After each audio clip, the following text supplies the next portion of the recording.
Sa pagbubukas ng ika-23 ASEAN Summit, isa sa mga pangunahing tampok ay ang pagbawas sa antas ng kahirapan at pagpapatatag sa ekonomiya ng bansa. Ayon sa datos, sumabot sa 9.3% ang gross domestic product sa ASEAN region.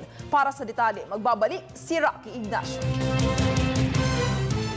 Nagkaisang ASEAN leaders kasama na si Pangulo Aquino na bawasan ang antas ng kahirapan at patatagin pa ang ekonomiya sa rehiyon sa loob ng 2 taon sa ilalim na isinusulong na ASEAN Community 2015.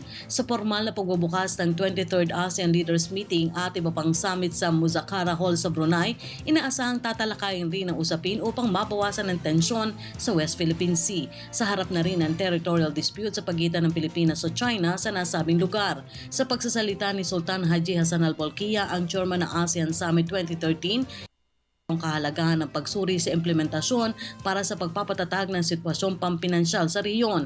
Ayon sa kanya, patitibayin ng ASEAN economies ang isyong politikal at pagpapalawak ng kalakalan bilang tugon na rin sa umiiral na global financial crunch.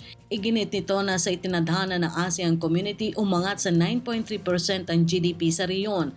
Nauna nang kinilala ng international community ang pangunguna ng Pilipinas bilang pinakamabilis sa pag-angat ng ekonomiya kasamang Indonesia, Thailand at Singapore. Samantala, si U.S. Secretary of State John Kerry ang kasama sa summit sa halip na si U.S. President Barack Obama, habang ang Russian Foreign Minister na si Sergey Lavrov ang dadalo sa 8th East Asia Summit sa halip na si Russian President Vladimir Putin, habang pangungunahan naman ng United Nations Secretary General Ban Ki-moon ng ASEAN-UN Summit.